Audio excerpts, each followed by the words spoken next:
Bonjour et bienvenue dans cette semaine pour connaître les 7 esprits de Dieu avec notre invité, le pasteur Grégory Toussaint. Bienvenue, pasteur. Merci, Jérémy. Et merci du partage que tu nous fais sur les 7 esprits de Dieu. Merci. C'est très intéressant, très profond. Et aujourd'hui, on va continuer à parler de ces 7 esprits de Dieu. Ouais. On va voir aujourd'hui l'esprit de conseil et de force. Alors, tu as partagé le fait qu'ils vont souvent ensemble, en couple. Oui, exactement. Alors, pourquoi l'esprit de conseil, ça va avec l'esprit de force? Voilà, parce que il faut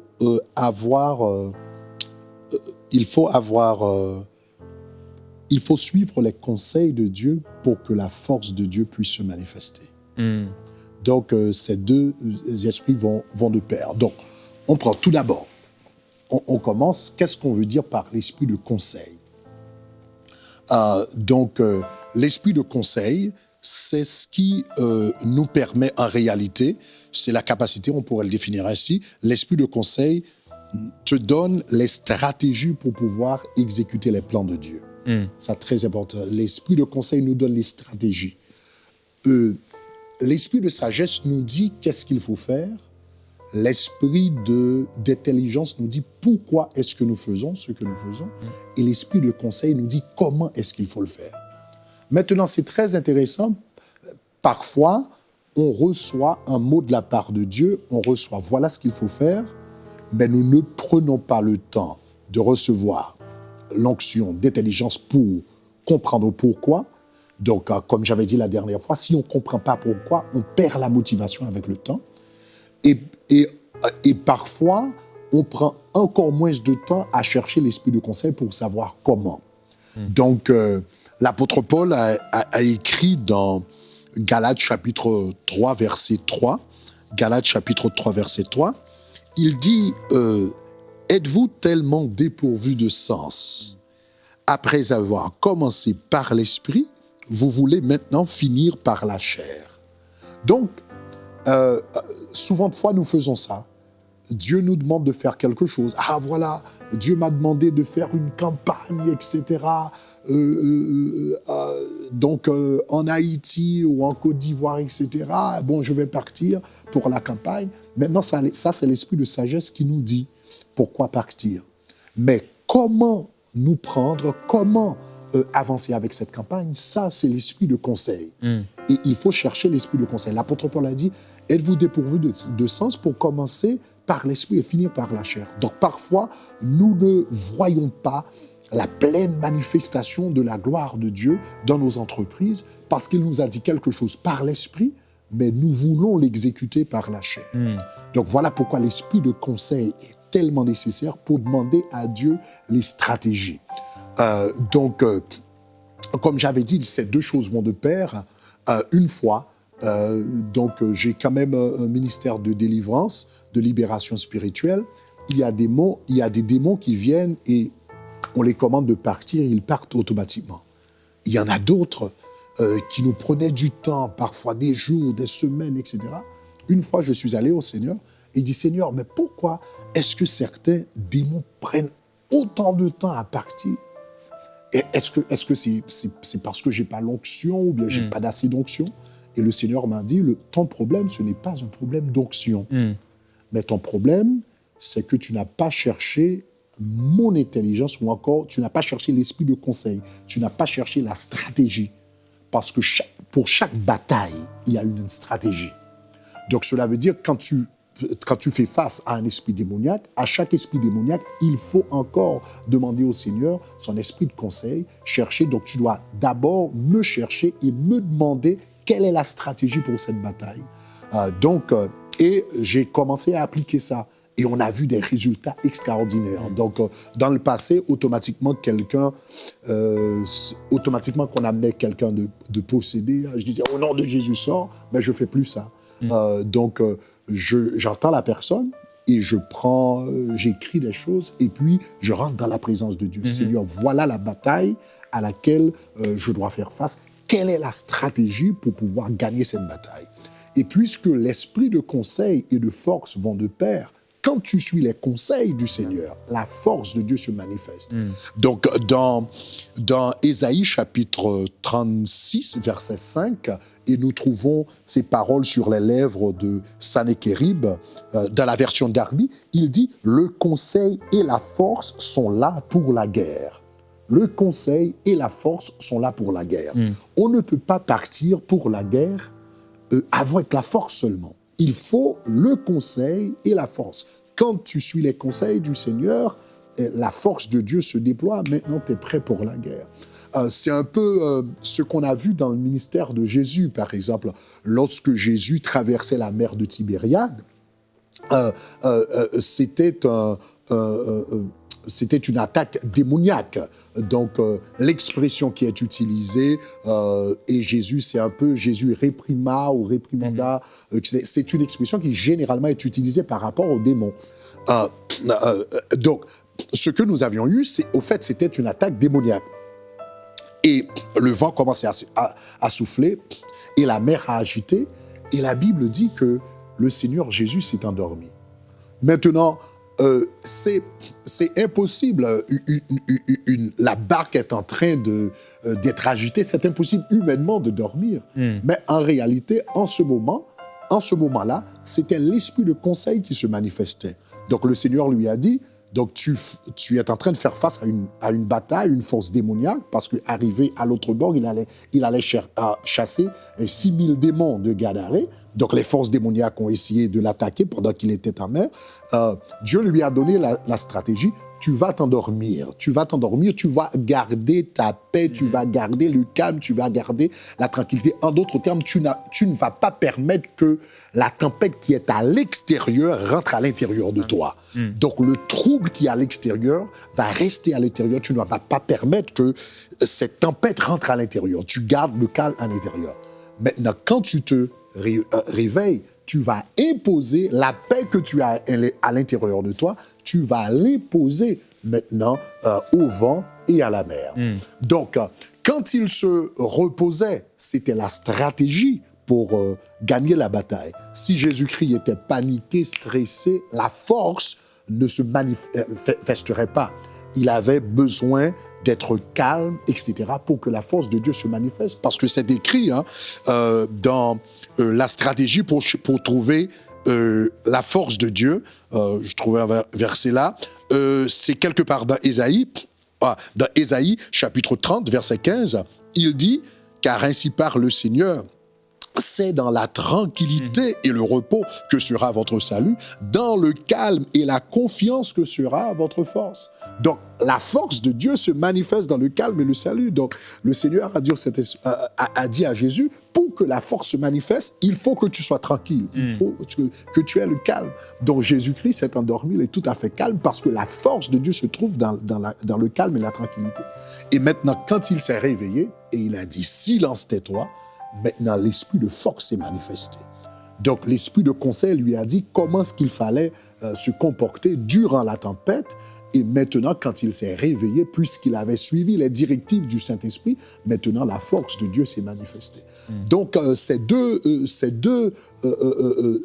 esprits-là, ou encore ces deux facettes du Saint-Esprit, ces deux manifestations du Saint-Esprit vont de pair. Pour que la force de Dieu puisse se manifester dans votre vie, c'est très important de suivre les directives du Seigneur. Maintenant, rapidement, comment est-ce que je peux suivre les conseils de Dieu? Ça, c'est très important. Qu'est-ce qui active l'esprit de conseil? Ce qui active l'esprit de conseil, c'est la prière.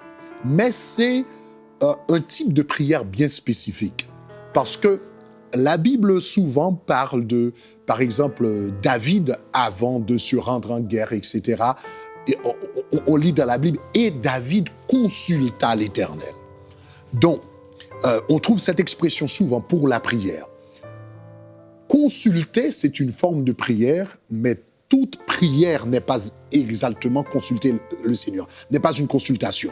Donc, quand on dit, par exemple, on consulte un médecin, cela veut dire qu'on cherche les conseils d'un médecin. On consulte un avocat, on cherche les conseils professionnels d'un avocat. Donc, pour que l'esprit de conseil puisse se manifester dans notre vie, quand nous avons une situation devant nous, il faut consulter Dieu. Mais maintenant, on peut prier et ne pas consulter. Quelle est la différence entre la prière, prier Dieu et consulter Dieu? Prier, c'est demander quelque chose à Dieu. Consulter Dieu, c'est poser une question à Dieu et s'attendre à une réponse de la part de Dieu. Donc, quand on consulte l'Éternel, quand je consulte un médecin, je consulte un avocat, je me rends au cabinet de l'avocat et je lui pose des questions spécifiques. Donc, quand vous voulez mettre en branle l'esprit de conseil dans votre vie, donc vous écrivez des questions spécifiques que vous apportez devant Dieu dans la prière. Seigneur, comment est-ce que je fais ceci? Seigneur, comment mon mari n'est pas converti? Donne-moi la stratégie pour que je puisse amener mon mari. Comment est-ce que je peux amener mon mari à te connaître? Comment est-ce que je peux amener mes enfants à marcher dans la crainte du Seigneur? Seigneur, comment est-ce que je peux faire pour que ce ministère puisse s'étendre dans la ville où je suis? Donc, consulter l'Éternel, c'est poser des questions spécifiques au Seigneur. Et quand tu consultes le Seigneur, il va te répondre.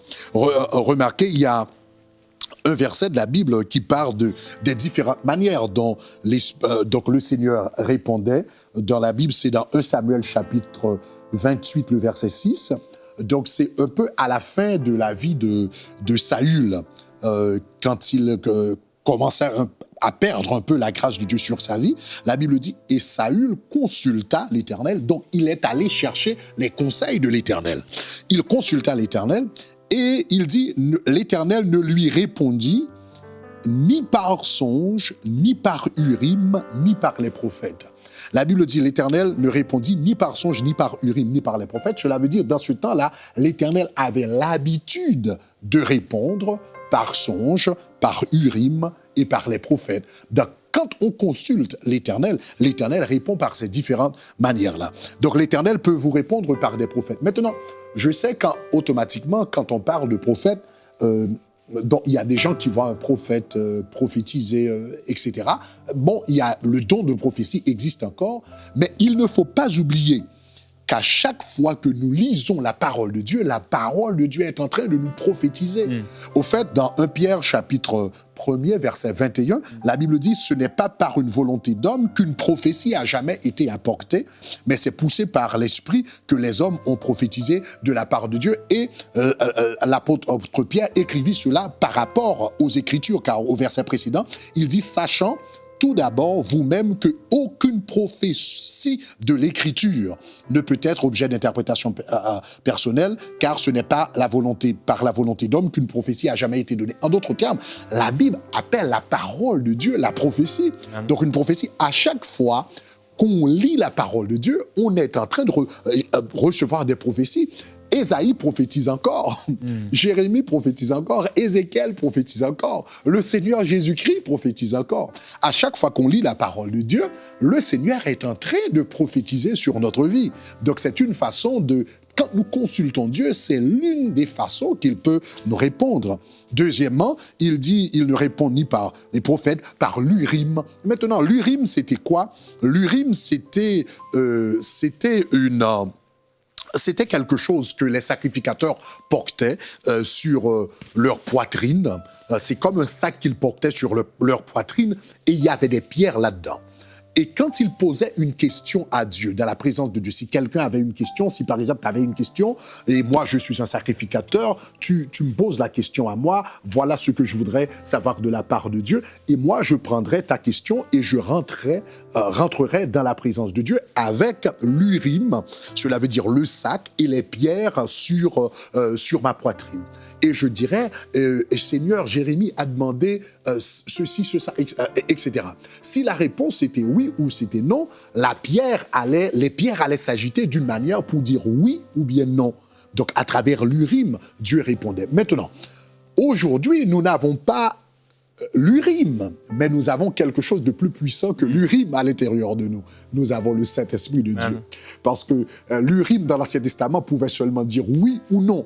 Mais le Saint-Esprit de Dieu peut nous parler, il peut nous donner des directives spécifiques.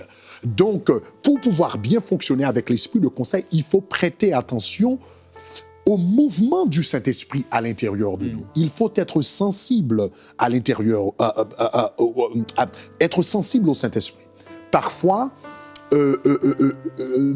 nous voulons faire quelque chose et nous avons l'impression que l'Esprit est en train de nous dire non. Je dis souvent qu'à l'intérieur de nous, le Saint-Esprit de Dieu parfois nous donne un feu rouge. Parfois, il nous donne un feu jaune. Parfois, il nous donne un feu rouge, un feu orange ou un feu vert. Parfois, on a l'impression, on veut faire quelque chose, mais il y a quelque chose qui nous retient. Il faut prêter attention à ce genre de choses, parce que c'est le Saint-Esprit de Dieu qui est en train de nous parler, de dire non, n'avance pas comme ça, non.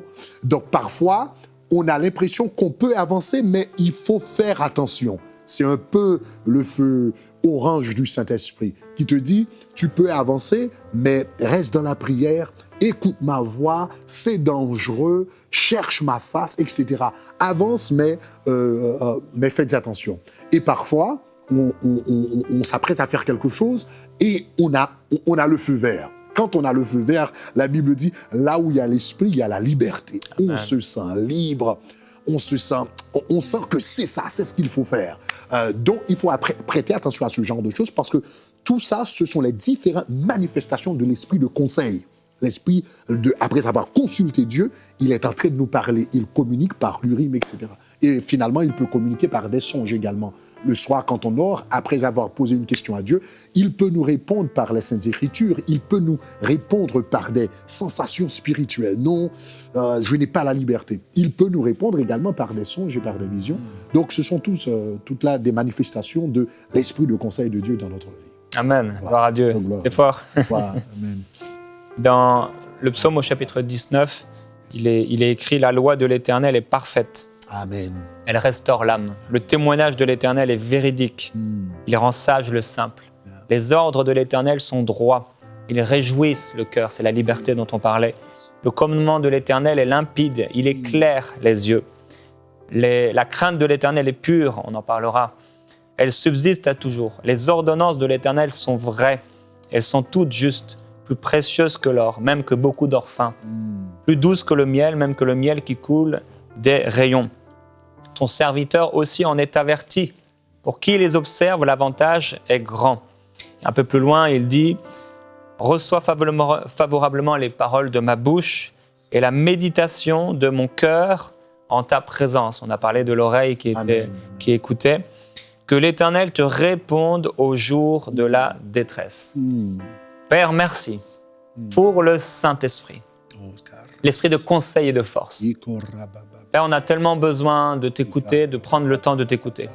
On veut te remercier, je veux te remercier particulièrement, Père, pour le partage. Pasteur Grégory, les choses qui nous ont été dites aujourd'hui, c'est fort, c'est grand. Et tu es un grand Dieu. Tu veux conseiller ton peuple. Tu ne veux pas que ton peuple soit dans la confusion. Si on se confie en toi, on ne sera pas confus. Et je te remercie parce que nous voulons prendre le temps de t'écouter. Et quand on prend le temps de t'écouter, tu es fidèle. Tu nous parles par notre témoignage intérieur, par notre conscience. C'est vrai, tu mets un trouble en nous ou au contraire, tu mets une paix, une liberté, une joie en nous. Et Père, on veut prier pour ton peuple. C'est tellement important d'être dirigé par toi. Oui, Seigneur. Alors, il y a des gens qui sont morts parce qu'ils ne t'avaient pas écouté le matin même. Oui, il y a des gens qui sont tombés malades ou qu'on fait toutes sortes d'expériences négatives parce qu'ils n'avaient pas pris le temps d'écouter. On veut prendre le temps d'écouter. Oui, Père, aide-nous à prendre ce temps. Viens nous aider par ton esprit, esprit de conseil et de force. C'est vrai, Père, on est tellement orgueilleux parfois. Oui, on veut faire les choses par nous-mêmes alors qu'on a besoin de toi. Et tu viens nous rappeler aujourd'hui que nous avons besoin de toi, qu'on ne peut pas diriger notre vie par nous-mêmes. On n'est pas assez intelligent, pas assez fort. On n'est pas Dieu, on a besoin de toi. Merci pour ta divinité. Merci pour ta puissance. Merci pour ton conseil. Merci pour ta force. Merci parce que tu veux nous instruire. Et comme on a lu dans ce psaume, ton commandement est limpide, il est clair. Quand tu parles, c'est clair. Nous ne voulons pas être dans le doute. Et je prie que mes frères et sœurs qui écoutent ne prennent pas de décision dans le doute. Seigneur. Que personne ne prenne la décision de se marier dans le doute. Oh, Seigneur. Que personne ne prenne la décision de déménager dans le doute ou de changer d'église dans le doute. Ou d'entreprendre un projet important dans le doute. Père, nous ne voulons pas être un peuple de doute. Non. On veut être un peuple de foi. Merci parce que tu nous éclaires par ta parole. Oui, la révélation de ta parole, elle est claire. Oui, elle illumine notre sentier. Ta parole est une lampe à nos pieds. Elle vient éclairer notre sentier. Et quand cette parole est révélée, elle illumine toute notre vie. C'est pourquoi on te remercie. Pour cet esprit de conseil et cet esprit de force. Oui, sans toi, on n'a pas de force. Sans ton conseil et sans ta direction, nous ne savons pas où aller. Nous sommes comme ce peuple, Seigneur, dont ta parole nous parle. On va ici et là, on ne sait où aller. On a besoin de toi. On a besoin d'une vision, on a besoin d'une clarté, d'un éclairage dans notre cœur. Ta parole déclare qu'en ces temps-là, ta parole, les paroles de Dieu, les visions étaient peu fréquentes, mais la lampe de Dieu était encore allumée. Merci parce qu'aujourd'hui, tu nous as fait naître de nouveau. La lampe de Dieu, ta lampe est dans nos cœurs. Oui, Seigneur. On reconnaît ton ministère, Saint-Esprit. Et on te dit merci parce que je crois que tu es venu apporter une révélation tellement forte dans le cœur de beaucoup de personnes qui vont commencer à prendre le temps de t'écouter.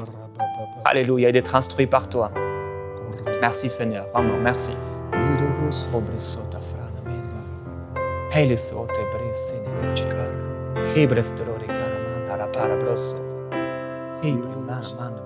Seigneur, nous te demandons pardon, Seigneur, pour les différentes instances durant lesquelles, Seigneur, nous avions ignoré l'esprit de conseil dans notre vie. Nous te demandons pardon, Seigneur, pour les différentes fois que tu nous avais donné un feu rouge et nous avions brûlé, Seigneur, le feu. À chaque moment, comme l'apôtre Paul, qui voulait aller prêcher, la Bible dit, l'Esprit de Dieu l'interdit. L'Esprit de Dieu lui dit non. Parfois, Seigneur, les choses nous paraissent justes, nous paraissent spirituelles, mais nous ne sommes pas en train d'exécuter ta volonté. Seigneur, je te demande pardon, Seigneur, pour chaque fois qu'il y avait un feu rouge devant moi, que le Saint-Esprit me disait non, ce n'est pas le temps, ce n'est pas le moment, ce n'est pas le moyen, ce n'est pas la bonne personne. Et que, Seigneur, j'ai brûlé ce feu rouge. Donc, je te demande pardon et nous te demandons pardon, Seigneur, au nom de Jésus. Nous te demandons pardon, Seigneur, à chaque moment que nous avions ignoré un feu orange qui nous disait, eh bien, ralentis un peu, tu vas trop vite. Ralentis un peu, attends un peu, écoute un peu, demande des instructions, sois patient. Mais Seigneur, nous étions précis, Seigneur. Nous avons fait les choses avec précipitation et nous n'avons pas eu les résultats que nous devrions avoir. Donc nous te demandons pardon. Nous te demandons pardon, Seigneur. Nous te demandons pardon, Seigneur, également pour les moments où tu nous avais donné le feu vert, où nous avions la liberté d'agir, de parler. Tu nous disais d'agir, tu nous disais de parler, tu nous disais d'élever la voix. Mais Seigneur, à cause de la peur, nous étions paralysés. À cause du doute, Seigneur, nous étions paralysés et nous n'avions pas exécuté ta volonté. Donc Seigneur, nous te demandons pardon. Oh Seigneur, rends-nous sensibles à ton esprit de conseil, parce que ta force se manifeste quand nous suivons tes directives. Ta force se manifeste quand nous exécutons tes stratégies. Ta force se manifeste quand nous mettons en pratique ta parole. Donc Seigneur, au nom de Jésus de Nazareth, donne-nous, réveille nos oreilles au nom de Jésus. Éveille notre homme intérieur afin que nous puissions écouter ta voix, Seigneur, et vivre ta voix. Alléluia. Nous te remercions au nom de Jésus. Seigneur, merci. Ta parole déclare, le jour en donne instruction au jour, la nuit en donne connaissance à la nuit. Merci parce qu'il n'y a aucune journée où tu ne veux pas nous diriger. Oh Seigneur, oui Seigneur. Tu ne veux pas nous laisser dans l'égarement. Tu ne veux pas nous laisser sans force et sans conseil. Tu es l'esprit de conseil. Merci Saint-Esprit. Oui, que chaque nuit qui passe, que chaque jour qui passe, tu puisses nous apporter ton conseil. Et comme l'a rappelé le pasteur Grégory, Père, vraiment, merci pour ta parole. Cette parole est notre conseil. Et nous tenons d'autant plus sur la parole prophétique. Cette parole, comme une lampe qui brille dans un lieu obscur. Ta parole vient nous éclairer quand nous sommes dans l'obscurité, dans les ténèbres et quand nous ne savons pas quoi faire ou quoi demander. Ta parole nous conseille. Merci pour ta parole. Je prie pour mes frères et mes sœurs, alors qu'on est dans un monde où on ne prend pas le temps de méditer ta parole. Fais de nous des hommes et des femmes de parole, de ta parole, versés dans les Écritures. Je prie que nous puissions être versés dans les Écritures, dans ta parole, demeurer dans ta parole pour ne pas être l'homme ou la femme d'un moment, pour ne pas être l'homme et la femme confus, constamment confus, parce qu'on n'a pas su écouter, on n'a pas su prendre le temps. En réalité, Père, tu veux nous parler constamment. Tu veux nous parler tout le temps. Et on est tellement occupés. Et je me joins à cette prière et cette demande de pardon, cette repentance. Pardonne-moi, Père. Pardonne-nous. On a besoin de toi, on veut s'humilier sous ta puissante main. On veut s'humilier, Seigneur. On veut s'humilier parce qu'on n'a pas toujours pris le temps d'écouter. C'est arrivé si souvent. Merci pour le feu vert que tu mets dans nos cœurs. Oui, Seigneur. Quand là, on est tellement heureux. Oui, Seigneur. On est tellement béni. Quand là, Seigneur, on sait que tout est possible. Oui, Seigneur. Et je te dis merci pour le travail du témoignage, le témoin que tu as mis dans notre esprit. Et merci pour ces fonctions de notre esprit que tu nous as données. Oui, Père, vraiment, révèle à ton peuple leur héritage au milieu des saints. La grande puissance que tu veux déployer pour nous, pour l'Église, en notre faveur.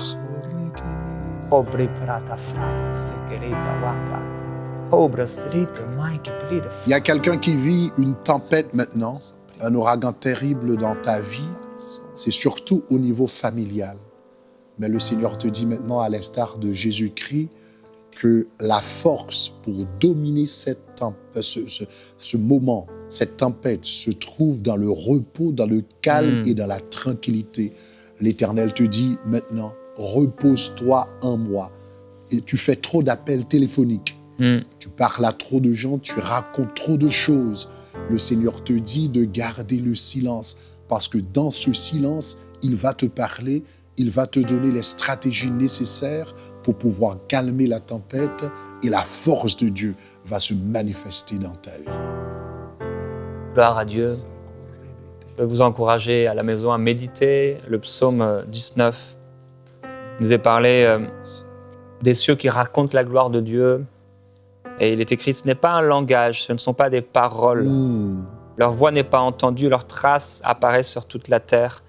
On réalise que Dieu ne parle pas forcément de la même façon que nous, avec le langage humain, mais dans un langage spirituel. Et nous qui sommes spirituels, nous devons écouter, entendre sa voix. Et c'est notre héritage. C'est l'héritage des enfants de Dieu. Ce n'est pas un langage, ce ne sont pas des paroles, mais parfois ce sont des perceptions spirituelles, des sentiments spirituels, un discernement spirituel. Et c'est votre héritage au nom de Jésus-Christ. Vous êtes des fils de Dieu, soyez dirigés par le Saint-Esprit. À demain dans Prière Inspirée.